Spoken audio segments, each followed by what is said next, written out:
Ṣẹ̀kẹ̀rẹ̀ lọ bá jó, ṣẹ̀kẹ̀rẹ̀ lọ bá jó, olúwa mi ò dìde ojó ṣẹ̀kẹ̀rẹ̀.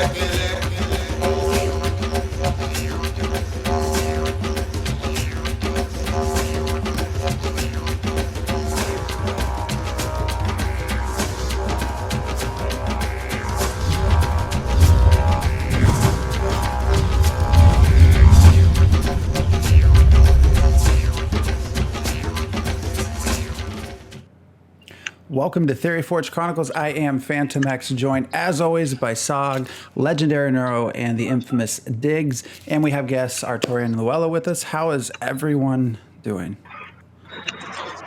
Great. Okay. Well, wonderful beginning. Before we get started, as with most people I think who join us, Artorien and Luella, everybody probably knows who you are, but if you want to just real briefly kind of give everyone a little bit about who you are and where you fit within Elyria. Of course. I am Artorien Aramiléon, the Prince of Ardolenor. I'm Luella Varis. I'm the better half. Wonderful. That wasn't spooky. Oh, I'm sorry. That's okay. Go Phantom. Go Phantom? Yeah, Okay. I thought you had a question. Okay, I didn't know that. Actually, I guess before we get started, Sog just posted a link, and we apologize for not, getting it out ahead of time. There is an awesome giveaway from Artorien. How much was it? 1,250 exposition points. We should probably append that to posts elsewhere, too. Exactly, because I do not trust people currently viewing to go and share the information for us. So. Yeah, well, it would not be in their best interest. Exactly, and I can't because if I click away, it's going to throw it. Polaris will win again, and that would be the entirety of the giveaway. Anyway, Art, thank you very much for providing this. This is coming from him, not from us this time. So let that be clear. We're just facilitating his goodwill, not doing that out of the goodness of our hearts, which is dried up completely. So I think your microphone may have fallen over or something. Oop. Could you not hear me? We can We could hear you. It just sounds weird. Oh, muted and fuzzy. He's putting on his own spooky voice. Right. It was all planned. Always. Okay, so where to begin? Oh, he's back. I thought maybe opening the door would help. I don't know if it did. No. We'll work through it. Mm-hmm. It wouldn't be a show without some sort of technical issue.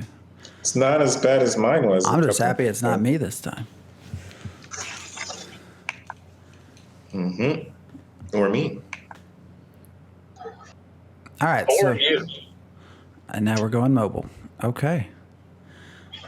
So we did, I guess we can start. So there were a few things, I think we were going to get a little bit with the Kickstarterversary last week. We had the reopening of selections Monday, right? And then it got delayed.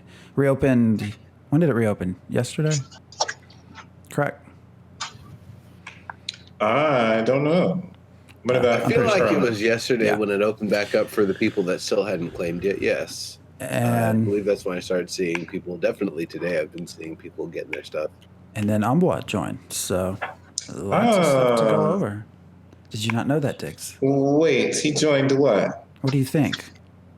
He joined, He joined us as a COE. special guest. You just weren't invited to the show. He joined COE. He Wow. spent 3 days driving over there and taking a route he will probably tell the story for years about. He hates I-80, and so he went and saw some cool stuff instead. Wow. And then here he is. He's going to be doing story stuff. So I am excited because the level of story content and intrigue and stuff that we are expecting to see in Revival, and what we've seen in Telestin, the pen and paper game, and other things that he's worked on. Yeah, this is going to be pretty freaking awesome. So I'm glad that he was able to get in at this stage while there's still plenty of time for him to put stuff in. Yeah, that bumps up my confidence that it could be fun to play. We'll see. Huh. I really do wonder how that will affect things. So with Ombla on board, maybe I will get up to 15 alts or more. And then the whale hunter, and then the whale anti-hunter. That's interesting. Well, but that's kind of cheating at Ombla. Okay. I guess. So I agree this is a positive thing. At the very least, to have people that know how to work together already and have a positive working relationship on the same kind of team. Somebody really there to focus on story elements and just adding a little bit more flavor to the world, hopefully, as it gets developed more. In relation to that, I want to hear a little bit about Artorien and Luella and the story that they have for their duchy. How did you guys come together? What is your role within the Kingdom of Ashland? What is the focus of your? I want to hear. I want to hear things. Lots of things. All right. Excuse me. So, how you're asking how Luella and I, let's say, met? Well, that's right. That's one part. If you need specific questions, I'll give you specifics. But this is open floor for you. But let's start there. All right. So that's hilarious. Do you remember Years ago. Elyrian Mingle? I was not involved in Elyrian Mingle. Okay, well, so I made a little profile there on that for giggles, and then apparently she had also made one there for giggles, and I had messaged a few people just randomly, and that was nothing. But when I messaged her response was much more of genuine surprise, and this was totally a joke kind of deal. So she was a little more real about it. So we got to talking, and yeah. So you had a little bit of reputation, at least from an RP standpoint, as a womanizer going into this, right? That's kind of your thing, right? No, that was much more of this year, spring and summer sort of thing that I was. That became a running gag of sorts. But that's definitely not been me for the majority of my time in. But it was fun. So. Okay. So you guys got together. You met through this Elyrian dating site. You found that you're a good match to be the Duke and Duchess, or Prince and just Princess or Prince Consort. What is the title there? It would be Princess Consort. Mm-hmm. Princess Consort. So now everything's great. You guys are ready to be running this duchy. What's the story of this duchy that you have? I mean, we know where it is. It's coastal, the furthest east point on the continent on Angelica, I believe. Only barely just. Only barely, but maybe by like half a own plot. it. Come on, No. You do have the furthest east point on the continent, and a lot of land buffer before you reach any other kingdom. Oh, yeah. All right, so what's our story? Because you asked multiple questions there. Go ahead, Luella. Oh. We were once a proud kingdom of our own, who unfortunately, but fortunately, joined with Sev's kingdom. Went through a period of ruin and are now coming back magnificent, in short. So, do you want to regain that sovereignty, or how does that work? Nope. Okay, so allow me to elaborate. I bought a monarch package, and with that, I lost most of the king perks, but they allowed me to keep the custom coat of arms. Everybody gets to make their own coat of arms. It'll be in-game. It'll be a coat of arms maker. You'll have so many assets that you can create your own coat of arms with. But all the monarchs get a dev-made, custom, drawn up by the artist coat of arms. It's very unique. Ours is very simple. It's on screen. It's just a white swan on a black field. We've gone through like 10 coat of arms, but this is the one that I'm sticking with. Probably. No, certainly this is the one. But anyway, so because of that, the way the devs explained it to me in the support email discussion that we had was that they would give me that King's Coat of Arms. It'll probably have more stuff to it than what you can see on the screen, because COE has their own rules for what a coat of arms should look like. And so to explain why a duke has a King's Coat of Arms, SBS was going to put it in their lore that we were once a royal family. And so it's the same family who thus keeps the same coat of arms. So thus I have to say we were once a kingdom. So we were a kingdom. The story for that was we were once independent. We were small and burgeoning at a time when virtually no kingdoms would have existed.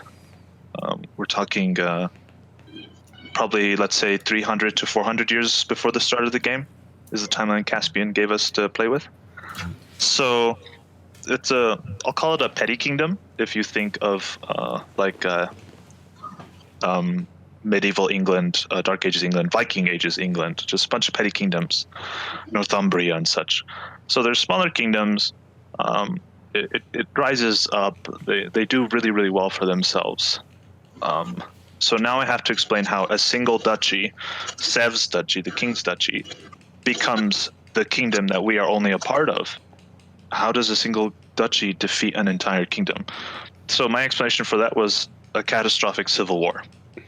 An interregnum, basically. In COE, your oldest child is not necessarily your heir. Your heir is whoever you want it to be. You dictate that through the contract system. And so you can have several kids before you say, this one's going to be the heir. And so for me, I'm saying the first son was bypassed in favor of the second son. The first son never got over it. The new king, the younger brother, dies under mysterious circumstances, and the older brother tries to usurp the throne. But the king's son, who has now been usurped, they each have their allies and so on and so forth, and they fight, and the kingdom rips itself apart. 30 years after that ends, and the prince is able to assert control over his shattered realm, is when Ignis, the king's duchy, shows up in force with allies, and the medieval period was wrought with nothing but wars for conquest, and so this is yet another war for conquest against a broken remnant of what was once a kingdom. And so he wins, but only barely. He can't win so hard that he totally conquers us, because then our bloodline would have been killed. You don't really conquer a kingdom and then spare the family, who will just rise against you again. So there has to be a reason why we survived, why we still have our coat of arms. The only logical explanation I could come up with is that it was somewhat of a stalemate, and that we surrendered with terms, because the kingdom's already mostly destroyed. So many people died in the Civil War. Now this one, even more, has been lost. Let's just stop and join him up. Because by then he's already united the rest of the kingdom. We're completely outmatched. So, long story. Sorry, I rambled. No, that's great. We were still listening. Yeah. That was great. So, where things stand now, you have this. I guess we should actually call it a principality now within Ashland, right? Right. And which is the only place I know of that has any reason to consider it more than just a duchy, even double duchies, right? Are there any other examples of things like that? The only other monarch who is not a monarch is the individual in the European server who didn't want to be a king, or so he thought, and threw away his kingdom. Yeah. Mm-hmm. And so they're going to auction that off eventually. He's the only other person of all the COE backers that is a monarch that is not a duke, and that only happened within the last few months. So I'm fairly unique. Yeah, so could you explain that kind of again? So you were a duke, but you bought a monarch package? Yes, No. so I had intended to become a monarch in my own right, and I tried it twice. The first time was really super early, just after they announced the servers, I think. My memory is a little hazy on it. So there weren't any kingdom options in any West other than Blackheart, and so I threw mine out there. A lot of people had just joined Blackheart just by default, and so I was having a little trouble recruiting. I've never been a strong recruiter. I'm not particularly charismatic, but I started it, and I had a group of people, a handful of dukes as well as counts, who were interested in joining, but they had their own like MMO guild that they just play a whole bunch of other MMOs with. And so they had their own chain of command, their own rules, their own community who's loyal to their leaders. And I was like, why would I be a king who's just going to immediately get usurped? Because, let's say 300 people are just they're loyal to themselves, and I have like 50 people versus that. Probably not going to work out in my favor. So I decided to just axe the first kingdom. I said, you know what? There's just not enough people to make me feel comfortable.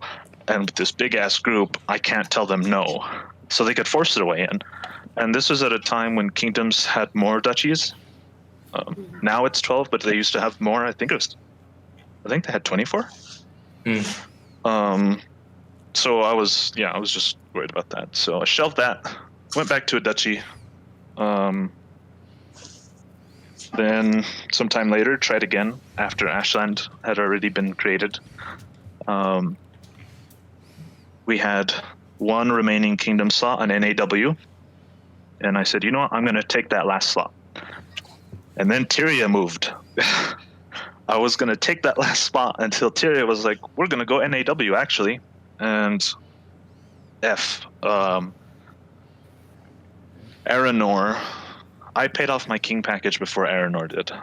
And with the rules that the devs had given the community at the time was, in order of who pays off their king title first is the one who gets the kingdom in that server. So I paid it off before Ayana did.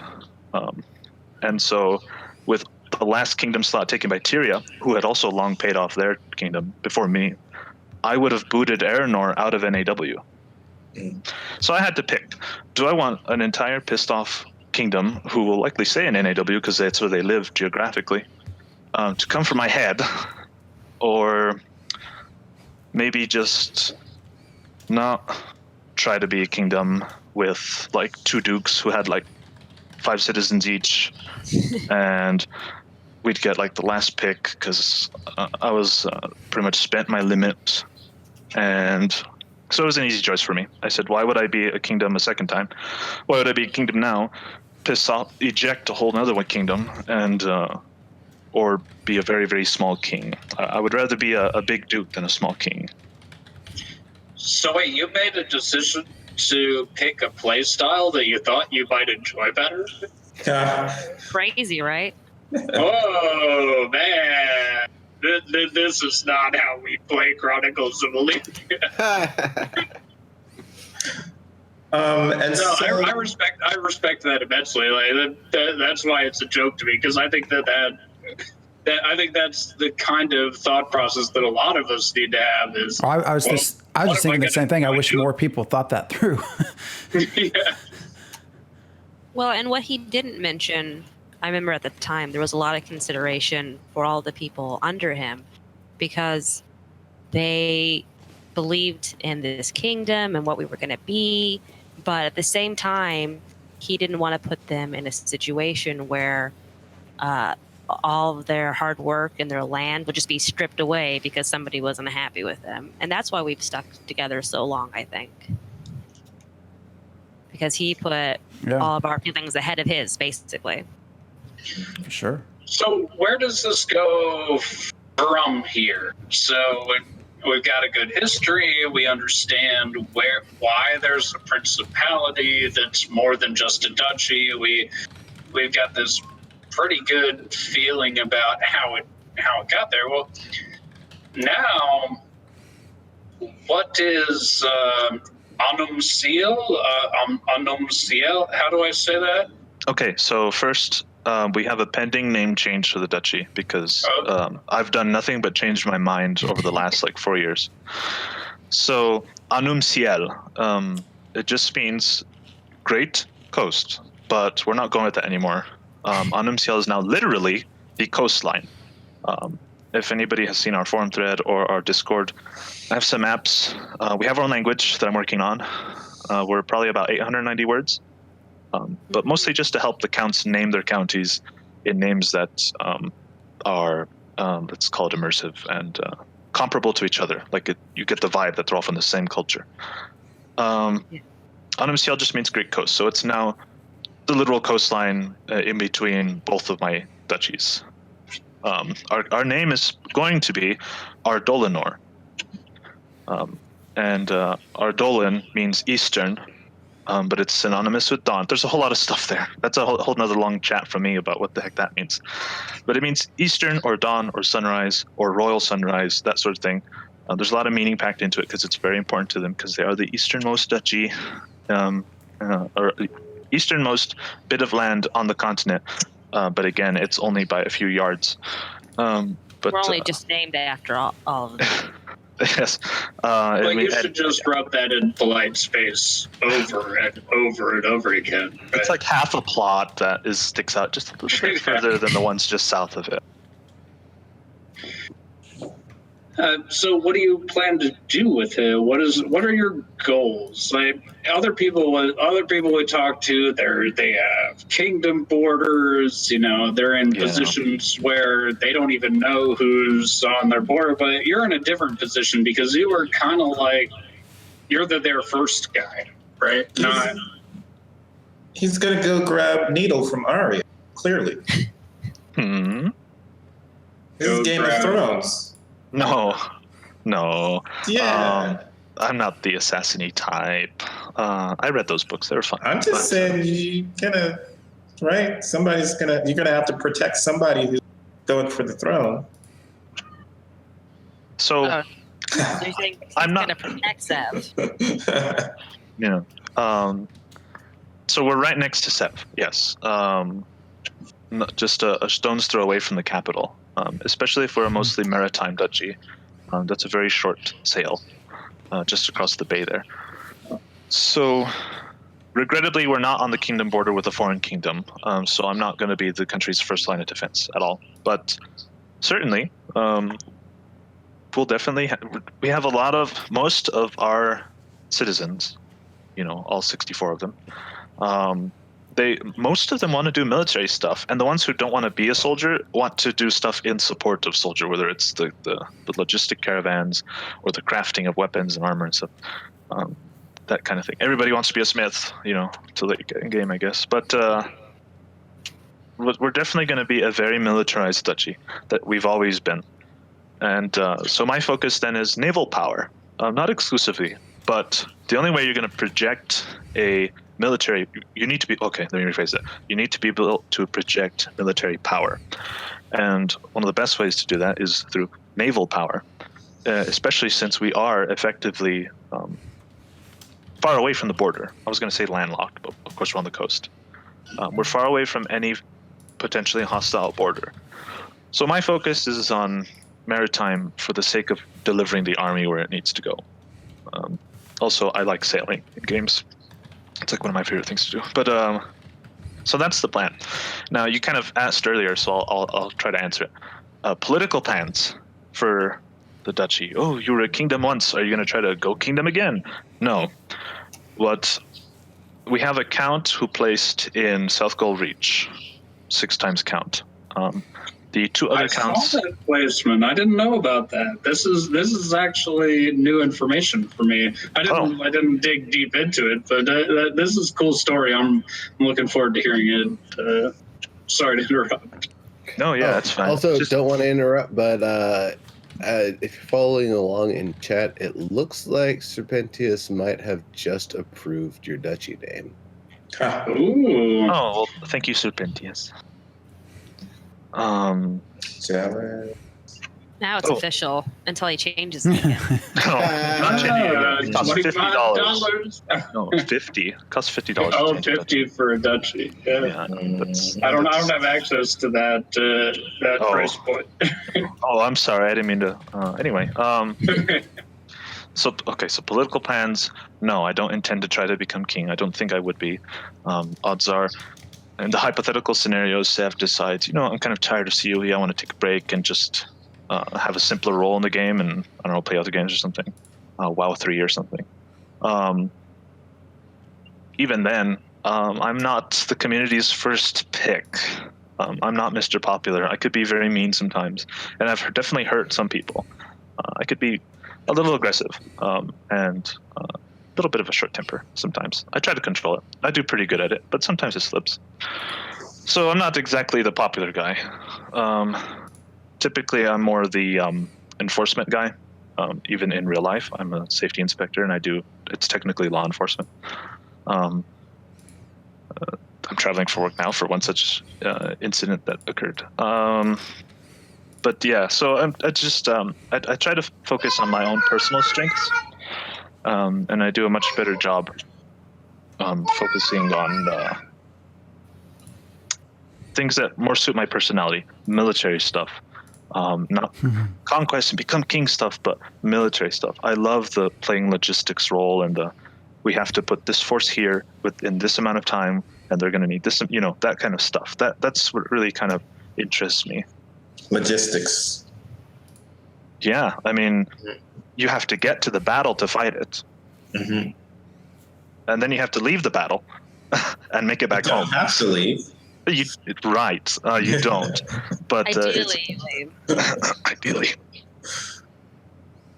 And then, go ahead. I would say, but you were saying about wise before we change subject. I see chat wants to talk about it. Oh, okay. I'm sorry. What question did I seem to miss? Oh, yes. I'm sorry. Our guy who plays in South Gold Reach. So he plays it because he wanted to. First and foremost, I didn't ask him to. His thought process was, I wouldn't mind becoming a duke, but also because I'm a 6 times count, I have plenty of room to expand. And he wanted to be inland. He didn't want to be on the coast. He wanted that rustic wilderness kind of style. He wanted lumberjack and all that kind of stuff. So he went for it, and but he hopes to get the duchy in the auction. I feel like the devs are probably going to make South Gold Reach an NPC duchy for the sake of trying to stir things up a bit. But in the event he is able to become the duke, then great, he's his own duke. But what he really wanted, above all, was to incorporate our history and our lore and be a part of our culture. This, not an ancient culture, but this old culture that preceded Ashland. He wanted to have that history. So that's the biggest part. So as of right now, he's still my vassal. He's in another duchy. Nobody currently runs it except an NPC. So I still consider him my vassal. The other two counts that have placed in South Gull Reach have also said, like, yeah, great, we're totally with it. Same culture. They joined my Discord. One of their friends placed in my duchy directly, so that group of friends is with us. So as right now, South Gull Reach is somewhat firmly in our grasp. If he does become Duke, then he will be his own Duke. He'll probably make his own duchy Discord. But this sort of the story, historically, he would have been a part of the kingdom of Ardolinor. He would have been a part of us. His culture is with us. His people identify as the same as us, with some minor differences. They're a little more tribal. So our language, they're changing up. So they're going to have their differences, but it's going to be the same people, you know. So yeah. Yeah, very cool. Very cool. So, I don't know if it's going to be made an NPC duchy. I think Soulbound Studios is hoping to get as much money as they possibly can. I 100% agree. I still wish some of these would be left, especially the kingdom. I mean, I've argued this before that I feel like, yeah, I can understand the initial money up front, but to be able to have an event of some sort when you're live with, live players trying to go after a kingdom, I think would be kind of a fun thing to do. I guess we don't really know time frames, how long that would take, but I personally would rather see something like that. It would definitely be very interesting. Yeah, I mean, that's, and I guess maybe it would just take a month to, who knows how long it would take to actually capture a kingdom from NPCs, and maybe it's just not reasonable because we just don't know enough. But, if it was something that could be done within a few weeks, I mean, I think that would just be a really cool way to start off your world to everyone else. But, that's, now you just got me thinking about like the large scale 4X sort of element of like maybe 2-player kingdoms and the rest are NPC kingdoms, and like it's I don't know, like a 3-year sort of thing, like win or lose if you can take over all the other kingdoms or if they manage to resist. Like that feels like it'd be a really fun sort of side version of the game that they could release later on. Yeah. I feel like if they leave it as an NPC kingdom, though, what's more likely to happen is just a terrible civil war that leads to every other kingdom getting a bit of it. and I'm sitting back thinking I'm okay with that, but that's me. Taking over a kingdom is months, real world months of work. Which I actually feel like most kings and queens would maybe want that option, because that's going to take, eyes away from you. Because we still don't talk about the thousands and hopefully thousands and thousands and thousands of extra players that start to come in, right? We don't really talk about them and what they're going to do, what impact they will have. And I feel like if you can kind of divert people to to a kingdom that's not owned by anyone, that gives you all the other kingdoms a chance to grow and build. Because my argument is like that, we're not going to come into the world knowing all of the, knowing how to build everything and being able to build everything. And, so despite the planning, how many weeks does it take to stockpile up to defend against thousands of other people who are just sort of rushing into the world? This would give this would give everyone else an opportunity to grow. Why new people fight over something else? Yeah, but it also leaves the poor guy who joined just to be a farmer with his house burnt down every other week. Phantom. I mean, I didn't say it's a perfect plan. I don't know. That's actually going to be the case. Who knows? I'm going to live in a cave. Burn a house down. I actually do have the only set of caves within Sanctifandria. I didn't realize that until I was doing maps. Actually, no, there's one other county. But get a stone shack going. I'm going to lock it up. No one allowed.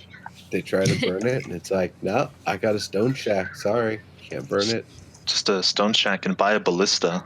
Yeah. Oh, and what else? Cattle. Sorry, I'm going off topic. Cattle farming. Yeah, that was the other one. Like one of the only places within Sanctifandry. So it's fun. I thinking a little like that. I grabbed the only place with sand in a like 4 duchy radius around me. Yeah, it was a little small place, but I thought, you know what? I'll take that. That's pretty good. So, did any of these kinds of concerns go into your picking plan, Art? When you were looking, or did you know, like I want that spot, I'm taking it, or did you have something else? Were there reasons why you wanted that spot? So it was a little bit of a topsy-turvy. I mostly kept the topsy-turvy private, but not that it's a big secret anyway. When they first gave us the maps and said, here's the kingdoms, here's the breakdown, and then the kings got to pick, and we got Kingdom 2. By the grace of luck. Oh my. When we picked Kingdom 2, I eyeballed Duchies 9 and Duchy 11, and I said, I want those two.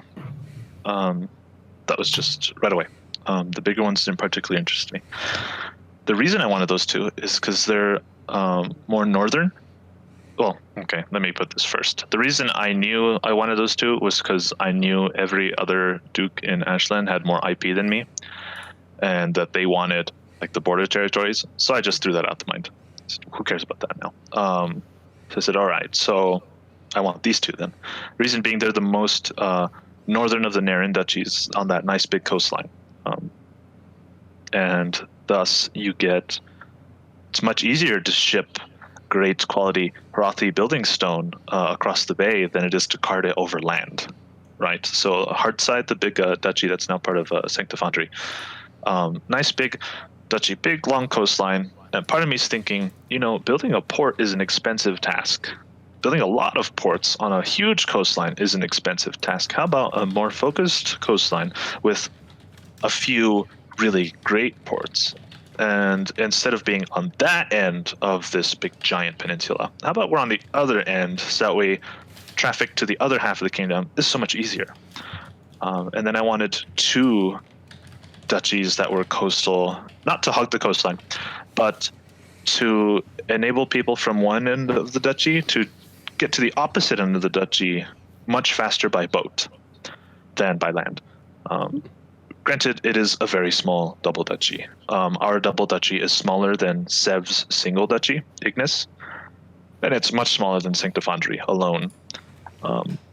In the scenario that South Gold Reach were to be completely 100% merged with our 2 duchies, we would still be smaller than Sanctifandry as it is right now. And we would be only a few kilometers squared larger than Ignis. I did the math a while back. But it's marginally larger than Ignis, a single duchy. And of course, also Silvio's duchy, Starmore to the north. So we're very small. And that's okay, because we kind of have a smaller community too. Again, I'm not too huge on the recruiting. I've never been particularly good at it. I'd much rather have people who see what we have and see what we're trying to do and say, I want to be a part of that. I'm not an easy duke to work with. Like I said earlier, sometimes I have a temper, sometimes I'm a little sassy, but I'm generally a nice guy. I mean well, but I'm not particularly easy to work with sometimes. So I don't try to go around saying I'm this nice guy. Like, no, I'm kind of tough. I've always been the stern father figure. A lot of people always tell me I'm dad or something. So the reason I picked those 2 duchies, northernmost duchies, they're kind of the smallest ones. I knew nobody else was really going to be after them, even though I had a lot of VP as a monarch and stuff like that. I knew I monetarily I cannot compete with quite a the people who picked ahead of me. They were leagues ahead of me. Well, it made all the accounts happy too. Yeah, they were happy with it. I think it's amazing that you had a monarch package, yet all these dukes just, throwing money at the game. You to the point where you're like, I can't even keep up if I want to. Like that curve is amazing to me. And I think that we know already that quite a few kings don't have the IP that half the dukes have, and quite a few dukes don't have half the IP that some counts and multi-counts have. Oh yeah, But but the amount of overlap in investment across tiers really amazes me. And another thing that amazed me is, just for the few examples that I know of people that bought in super late, like picked yesterday, late, but did that affect you at all? Did you have any second round counts or second like I finally decided that I wanted to be a mayor and then a count or even a multi count? Because you could have gone theoretically as a player backing the game. You could have said, well, DSS is starting. I haven't really locked in a server. I don't know where I'm playing, but now I know. I know where I want to be. I'm going to buy 6 mayor packages. I'm going to buy 6 count upgrades, and then I'm going to pick on, theoretically October 7th, but it ended up being the 8th, which is fine. Did you have to deal with that? Did you have any people coming in late saying, "Hey, look, hey, I'm here. I got a couple $1,000. I'm gonna land in your duchy." Was that an issue for you? I didn't see a whole lot of movement on the map.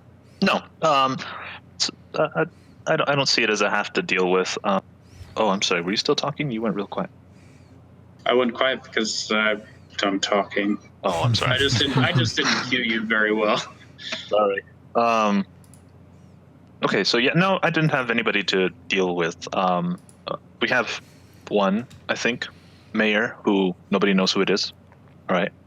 And the count's buddy was going to pick that town. So now the count's buddy said, all right, well, I'll just go pick this town next door in another county. And that was that. That's the only one that I've heard of. I've not gone through my counties and seen if there's any random mayors. But nope, as far as I'm aware, no problems. And even if they did, that's fine, so long as they're friendly people. They're like willing to work with us, and they don't have to. Nobody has to 100% drink the Kool-Aid, so to speak. But it is there. You are strongly encouraged to drink the Kool-Aid. It's free. You might as well have one. Here, you can drink this if you want it. You should drink this if you value your purchase. No, I'm just kidding. But like, we have our culture, we have our language, we have this history, and it's part of the, I really want you to buy into it. And most people are like, yeah, that sounds cool. That sounds great. Let me read it. And then they come back to me and they're like, oh man, that's really cool. They'll ask questions, and they're way more excited than I thought anybody would ever be about anything I've ever written. So that's pretty great. So virtually everybody's on board with it. And the ones that aren't, it's fine. We just chalk that up by saying, yeah, they're a new, if it's a count, my idea was going to be, yeah, it's just a new count who won their title somehow by supporting Sev and something of a political plant, but they're now their 3rd generation because it's been years since that whole conquest. So they're part of us now, even if their name is different and they don't do the whole language thing, and their history is not necessarily tied to ours because they're a younger house. That's fine. I don't mind. The game is here for people to write their stories in. I am only offering a great big stage for you to set your individual story on, and my stage is, of course, set on SBS's big giant stage of the world. So we have. Oh, sorry, Luella. Go ahead. I'm sorry. Like I told you before, I'm a very quiet talker. I just wanted to add, that was the thing that I think drew a lot of us to this particular duchy, is that, the sense of, as Art said, us, the culture that we're creating. I mean, Art does a lot of it with others. We have a language section on our Discord where we talk about what words can mean and how, well, I already had this name. How can we make that work in the language? What parts can I change? What part can I keep? And that's the thing that excites me the most, is just the idea of promoting culture, whether it's a mayor's local culture or the duchy's total culture. When we first met, I said the thing that was important to me was I want the people to be proud of who they are, to say, well, yeah, I know I've traveled hundreds of miles to this fair, but I have brought you local X wine, and take a sip of it, you'll be amazed. Like, I really want people to be proud of themselves and what they're doing in the game. And I feel like we really have that support where we're at. Sorry. No, it's, No need to apologize. Yeah. I have a question about how you plan to fit in with other tribes. You're Niran, right? Primarily. Uh-huh. And I'm wondering about if you have pre-built rivalries written into, or conflicts, relation conflicts written into your lore. Not with tribes. So here's how it's kind of set up. So here's how it's kind of set up. Is the Kingdom of Ardolinor has a healthy Hrothi population, and before the kingdom existed, many Hrothi lived there. You also have the Naren, of course, who are the majority there, and a smattering of Brudvir. Anybody else is fairly small minority. There's very, very few Kipik in my duchy, and even less of anybody else. If there's probably like one Weird family, what can you do? But the culture of the kingdom is, I classify it as a as underneath the Naren umbrella, there is a bubble here that is a unique, mostly Naren culture. And anybody who is a part of the culture is a part of that culture regardless of their tribe. For example, the Hrothi and the Naren, they've both lived there for so long, and this one kingdom united this corner of the territory. And there's so many, it wouldn't make sense to have this sort of race war going on. Another Sylvia, she's a Hrothi duchess, and her plan for her lore is that her people lived north of the King's Duchy, so in the Hrothi territories, but they were our trade allies and stuff.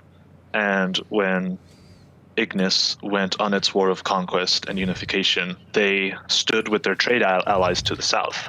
And of course, they were outnumbered in their home country, and they were defeated. And their punishment was exile. Now, Sylvia's still working on this story, so none of that's final. But that's her thought, is that they're exiled to where they currently live now. And they grew and prospered, and they became a part of Ashland after Ashland had officially founded, and now they're a part of Ashland proper. So there's already a relationship with the Naren and the Hrothi there as lore, because she wants to incorporate some of that interlinked history prior to Ashland existing. As for like the Brudvir, they're very Naren-like. They're just big, burly Scottish people. So they'd probably be they're the hunters and the lumberjacks. I've always said I want my duchies to be like these metropolitan cities on the coastline, lots of stone and stuff like that. But inland, it's much more wild and untamed, and it's more rustic, and hunting and the use of the axe is much more common. But they speak the same language, and they hold the same religion and all this sort of stuff. So the Brudvir are just the perfect example of that sort of interior wilderness lifestyle that I want to portray, even though they're not Virtori. They won't not be Virtori for long, because we're pretty staunchly Virtori.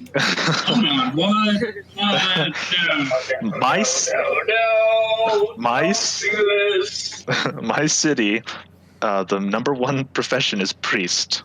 I can't ignore the Virtori. They obviously have a very strong presence because, like, the capital of the historical capital of the kingdom and the capital of my duchy today is number one profession, priest. One of the notable professions, monk.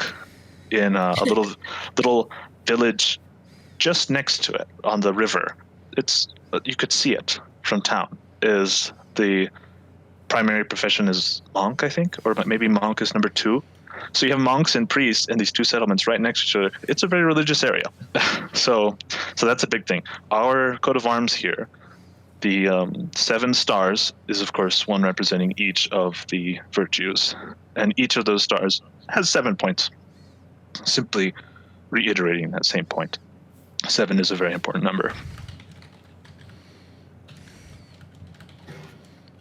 So I'm sorry. I hope that answered your question on what sort of tribe interrelationships there are, but we're fairly isolated in my opinion. Our tribes are Naren, Rothi, and a little tiny bit of Broodveer, and so any interaction with other tribes is fairly minimal. Maybe some Toresk traders sailed up, and in the SBS's lore, the Naren and the Toresk consider themselves like brothers, sort of fraternal thing. They're different people, so their culture's a little weird. They brought us some silk and stuff and paper.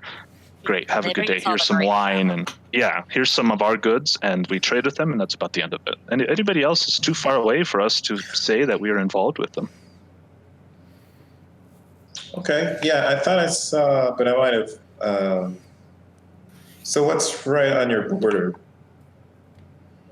More near in, right?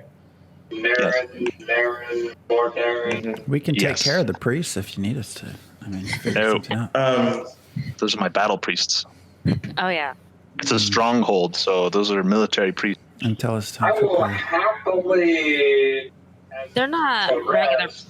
I'll trade with Naren and teach you all ways can and lead you from the hell that at any time. So if you need help with that, just let me know. Yeah, will do. I'll call you. Nice. That was a great answer, by the way. As we're getting closer to the end, have we missed any general COE topics that we should cover for this show? Oh, how about the merchandise? Yeah, there are spooky cats. Spooky kittens. And Euro has asked his question. Maybe. Man, the rant was so long ago, it's such old news, but I'll ask. So, all the resource stuff that was going on as they were trying to get the resources to the kind of final state, which was the one that was, what they originally set out to do.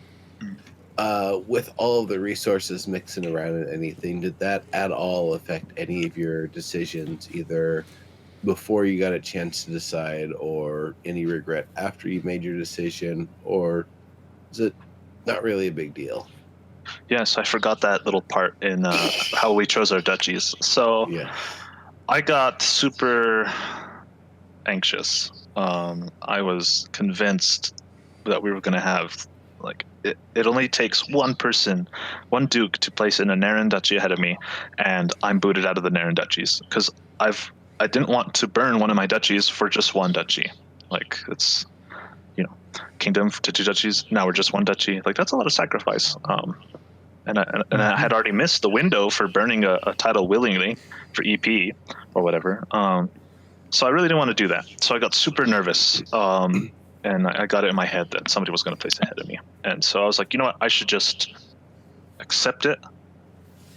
Get out of the stages of grief, just acceptance. We're probably going to be forced into Rothi. I was like, there goes my boat plans. We're going to be short. We can't have horse cavalry. All right, I'll just start spreading dwarf propaganda, Lord of the Rings propaganda, and just all this kind of stuff. And then they were playing with the maps. They were playing with the resources. And the Rothi had all the trees. And the Naren, the duchies that I picked were bald. I called Duchy 11 the Ukraine because it was just this flat, empty grassland with no trees on it. And I was like, there's nothing there. It's just grassland. Mongolian horse archers? Sure. But we have no wood to make arrows with. So what do you want? Think of all the farmland. No, not even, because they showed us that it was majority foraging, minimal farmland. What the hell's foraging? You can't call it Ukraine then, because Ukraine is the breadbasket of Eastern Europe. It is, but then I guess I should call it. I don't know. I don't know what to call it then. But regardless, so I just said, all right, I'll talk to every count individually, and I did. I messaged them individually, and I said, what do you think about going Rothy? Just drop in there and think, just 100%. Do 180. Let's go over here instead. And most of them were with it. A couple weren't, and the ones that were opposed to it were more of the reassuring type. And they said, let's just wait. And so I said, okay, I'll try to relax and try to just say, okay, if nobody takes it, then we'll nab them, and that'll be the end of it, and we'll be happy as clams. If not, the Rothy have all the wood. And then they switched the map to what we have now. The Rothy lost all their wood because they're not even supposed to have forests up there. And I was like, oh, well, shit, there goes that. So I guess good thing I didn't commit, Again, I've done nothing but change my mind over my history. So now things are set in stone. So now I can relax and just focus on what is now a fact and just put it together, and it's going swimmingly now. But yes, them changing the resources around, it didn't change my mind. More so my fear of getting booted out of my current duchies changed my mind. But the Rothy having all the wood and then having none of the wood played a little bit of a part in those. But right now I'm happy with our resources. I'm a little confused why we don't have a single drop of sand, but I'm pretty positive we have some sand. It's just not enough worth reporting. Like the Rothy, they do have wood somewhere. It's just in such small amounts, it's not worth saying on the map. I think it's the same with the sand. So the sand might just be underground and we'll have to dig for it. But I'm sure we'll have some sand. Yeah, we'll have to see how the coast looks when you get there.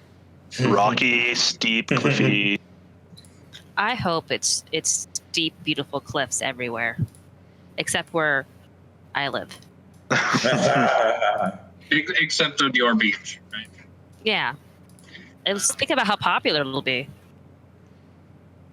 Lots of rock lobsters. Yeah. I couldn't figure that out so my county's on the coast, and it equally has no sand. Also has no high ground. So I'm like, okay, is it cliffs? Because there's no high ground. But if there's no cliffs, why is there no sand? So figure out. I actually hope there's cliffs, because I totally. Just like a rock coast. I totally want to jump off with the glider into the ocean. So maybe it'll be like Giant's Causeway. Drop off into the ocean. Like no sand, but cool rock formations. Well, that's that too, because there are caves. So we'll see. See, you won't have high ground, because that would imply every single inch of land is high ground in this whole part of the world. So I don't know. High ground is limited to very specific. So I've ran It's montane forest. There are ups and downs. It's all, by definition, there should be some high ground, and there should be valleys. When every ground is high ground, no ground is high ground. Well, if all the towns are on high ground, they were just placed in reasonable positions. Right. Then they were placed on a hill, and the hill is considered the high ground, and the rest of the terrain is considered normal for that biome. So that's just my thought. Because they've told us most of our coasts in the Naren duchies in Ashland are going to be fairly rocky coasts, steep coasts. There are some where the parcels go into the sea more. That's where you can expect to have this natural sort of slope into the ocean where you can build your ports and stuff like that. But the rest of it is probably going to be rocky cliffs and stuff. Yeah, I mean that makes, because I've run the numbers on sort of ports within the initial settlements. I don't remember I don't have the map on my hand, on hand. I think it was only like six or so. I mean, it was very few compared to actual ports, compared to hundreds of actual settlements on the coast. Oh right, so, the seaside ones, yeah. But all right, so we actually still have the store, right? We wanted the merchandise. Yeah, the store. So Black Cat. It's a black cat, but it's just not spooky. It is a spooky Right. kitten. Nope, This is a it pet says cat. it's not a spooky kitten. I don't believe that. That's a spooky thing to say. You could be spooked by a non-spooky kitten all you want. I It's say, a black cat that's inherently spooky, right? is Serp still here? Can he confirm that it's not spooky? No, it's apparently a somewhat trainable cat, so I think that's kind of the opposite. It's litter box trained, yeah. What are you talking about? Ooh. Witches' cats are very trained. They're the spookiest. Mm-hmm. Yeah, But They're also the That's what makes them sassiest. Spooky. Vertori witches? So See, I see did any that. did any of the weekly items actually stand out? Like the ballista, we expected a ballista. Well, I expected that after. Oh, the Map to Adventures. Yeah, I was going to say, I'm looking at that, even though I That's already what I got the got. other one. Well, I got the Call to Adventure, but I'll take a Map to Adventure, Yeah. too, especially if Yep. they're two separate adventures. Yep. I bought both on my alt. I have the map and the call. Because my account, I don't know, it just didn't feel right. But I also want to have this other option in case I don't like playing this account at all and want to do something different. Because there's high risk of that. I looked at the Temperate Citizen wear, but honestly, I'm thinking the official stuff for my characters is going to be a recolored version of the using different materials for the Rebel one, and then when it gets cold, to use the other one, I can't remember what it's called for cold weather, and just kind of use the two, and just there I go. That's a pretty easy motif to maintain. Mm-hmm. I mean, how many people are going to be traveling to the Citizen anyway? Like, is everyone really going to go? No. So They're gonna send somebody for them. So an outfit is an outfit, whether it's called Citizen Wear or it's called something else. An outfit is an outfit. You're not going to be barred entry from the Citizen for wearing something different. Right. And some of the outfits are pretty cool. Like I like the Rebel one. I actually like the Temperate one. I'm tropical. I'm not really into the tropical one, but I'll work my mind into that spot when the time comes. But it doesn't matter. It's really just about whether you like that outfit and whether you want that recipe. Here's what I Well, they could have NPCs react to them. They could. I think what's going to happen is all the nobility who are going to go to the Citizen are going to have their own clothes that they had like custom made for their character. Yeah. And every non-noble is going to wear the same bespoke Citizen wear.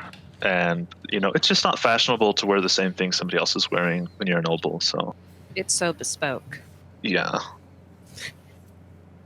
But I do think that if people have the money, which most nobility will, they'll make their own fancy outfits. Because you can't be the same if you're nobility. Yeah, that's just... That's even the point. You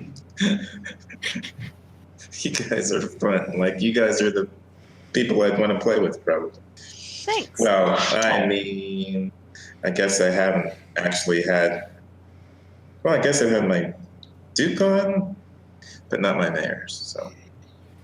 I think out of everyone we've talked to, you guys gave answers that I was not expecting, but I was hoping to hear from everybody else. Just strong concept of role-playing and ideas for your culture, and it fits in very well with the already established lore. Thank you. I love questions. That's kind of all I did for like the last 3 years. Mm-hmm. Well, we pride ourselves as being pretty straightforward and honest with everyone. Well, yeah. I'm an asshole. Don't beware. Yeah, That's great. I mean, I can be mean. I'm genuinely a nice person, but I definitely kind of unfairly lash out at people sometimes. So that's definitely a failing of mine. But But I'm not a purposeful, malicious asshole. Just an it's accidental asshole. it's helpful to admit it. I think that's a good balance. Like, that I'm aware and I'm not always like that. That's a great balance, I think. Did you already do the? Am I reading chat right, Sog? Yep. One. Kinitsu. Woohoo! Oh, somebody's probably crying. Well, then you should quit talking. It's not him. I think it's some other sound.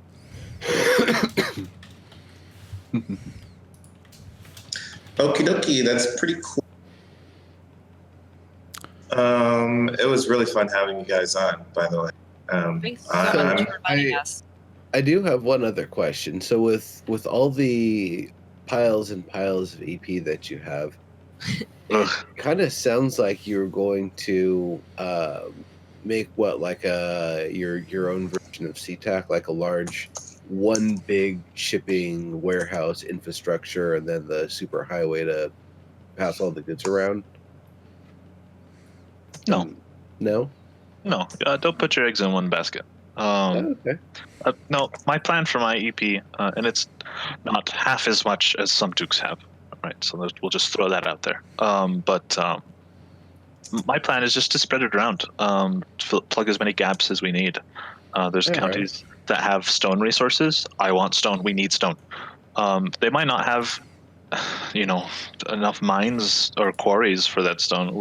Then let's set some up. That's the point of EP is to build the world, to get your machine up and running, not necessarily to have the biggest, baddest thing that once the game starts, hey, now I can't afford upkeep, and it's just going to collapse within the year. So my plan is just to spread it around. I'm going to let the counts and stuff fix up their roads and that kind of thing. And, everybody knows we need more roads because the pre-generated map only gave us so much, and a lot of broken roads purposefully because we're the ones who have to build the rest. So I want a nice, capable maritime industry, including a military part, but the industry, shipping is the biggest industry in the world and has been for thousands of years throughout human history. You need oceanic trade to prosper. Every empire has relied on it to some degree, even if it's just on the Tigris and the Euphrates rivers. They're always making use of watercraft. So we need that. And we're set up for it. There's so many rivers, so many lakes, and so much coastline. We need a little bit of industry everywhere. Then each individual count or mayor, whoever, can get it up running and build to it. And the wealthiest ports will develop faster, of course, and you'll naturally have your tiny fishing ports and your big industrial shipyards and all that sort of thing spread out. So that's the plan of my EP, is just to spread it out for all my industries in total. All right. So, any final words? Any final questions? Comments? When are they coming back? What's their date on the schedule? Actually, on the schedule, we have for Friday, Alluvial and Nazrab, the two Kipik, a Duke and a Duchess, just across the border from Ashland in Elyria. And they'll be joining us together on Friday. I'm trying to make sure I can be here for that because I was really excited about. We haven't had any Kipiks on yet, so I think that'll be a lot of fun. As we move through the schedule, we have a couple people that aren't even on it yet that have asked to join, and then I think we wait until we know more about what's coming next and invite people with special concepts. Like I think that having Art and Luella back during when we start with personas would be fantastic. I think that they would be ideal guests for that. And thank you very much for coming. I'm sorry for my technical issues today. I'm trying to be a dad and a guy talking about video games at the same time, and it's conflicting a little bit. No, I get it. I work at a school, so be the dad. Mm-hmm. All right. Well, thanks again for joining us. Totally a blast. So yeah, we'll figure out when y'all come back. So it's always good when Diggs likes people. So question is, do they like Diggs? He asks the best questions sometimes. Sometimes. Typically, I don't want to disfavor the other three of you, but I'm just saying he's usually more aggressive or assertive. Yeah, he's the one that ends up with the FU Diggs on our YouTube videos. Oh, right. Yes, I read some of those. All right. Well, cool. All right. Thanks again, everybody, for joining us. We will be back Friday. So have a good rest of the night. Thanks. See you later, folks.